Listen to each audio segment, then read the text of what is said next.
Սիրելի հայրենակիցներ, սիրելի սևանցիներ, բարև ձեզ։ Շնորհակալ ենք ձեր ներկայության համար, այն ջերմության համար, որ այս մի քանի րոպեների ընթացքում արդեն հասցրել ենք զգալ։ Այսօր քարոզարշավի նախավերջին օրն է,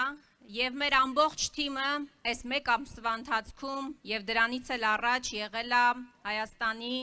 բոլոր մարզերում, Երևանում, շփվել ենք քաղաքացիների հետ ու ինչպես 5 օր առաջ, 5 ամիս առաջ, 5 տարի առաջ փորձել ենք մեր քաղաքացիներին մի բան բացատրել,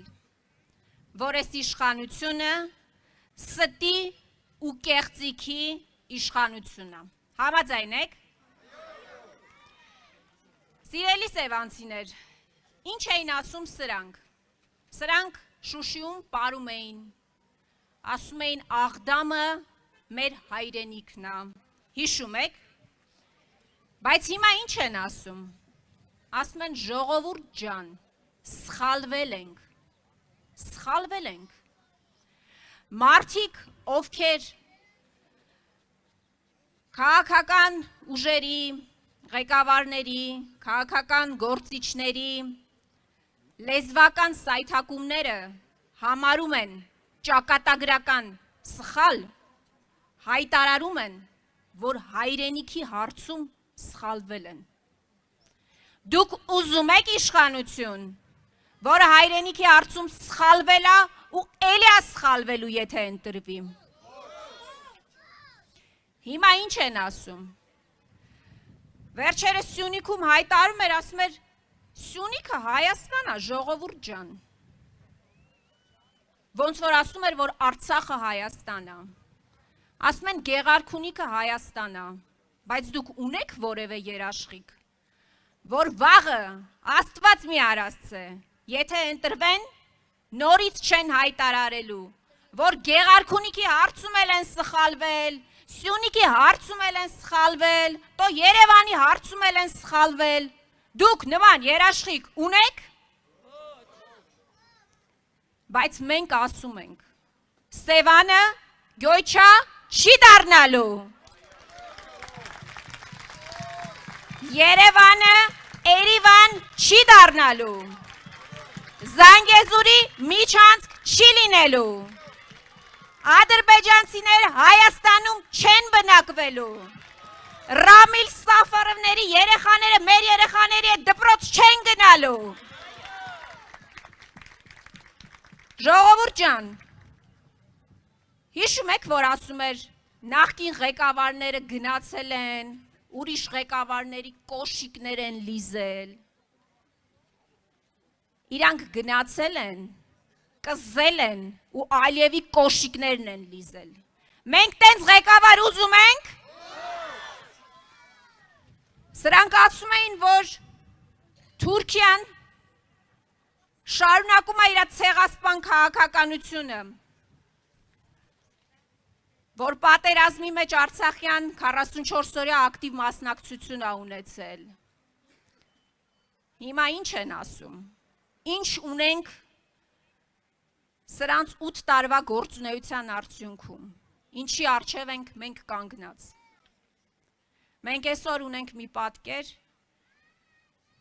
երբ որ հազարավոր մայրեր Եռաբլուրում գրկում են իրենց որդիների սառը շիրիմները, իսկ իրենք նույն ջերմությամբ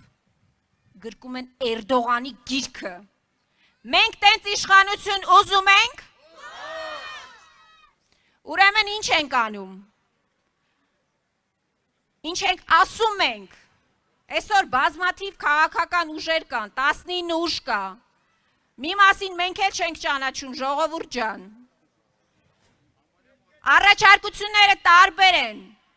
Մեր առաջարկությունը շատ հստակ է։ Այս նկարագրածից համատեքստում դուք ընտրում եք մարդու,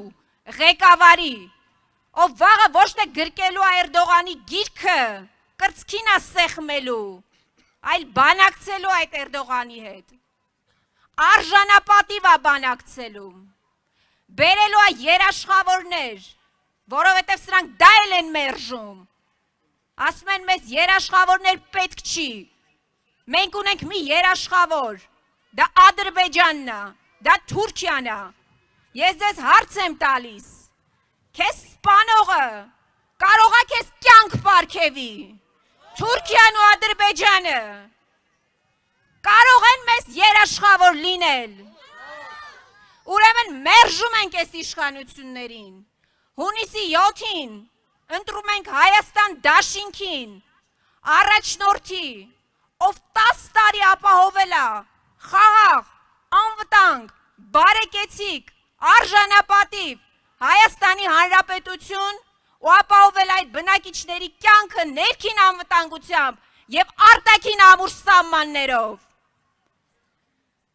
Դուք մի բան պետք է պատկերացնեք, ես դա միշտ ասում եմ։ Հունիսի 7-ին դուք ընտրելու եք մարդու, ով գնալու է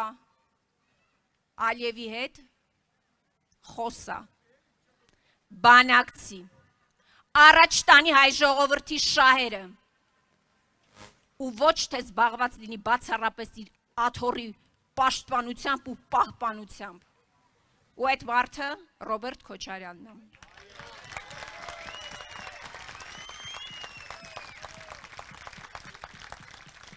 Մի անգամ Արցախում,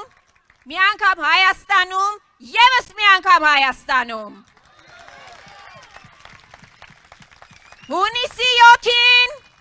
համար 17-ին, հունիսի 7-ին, համար 17-ին։ Շնորհակալ եմ։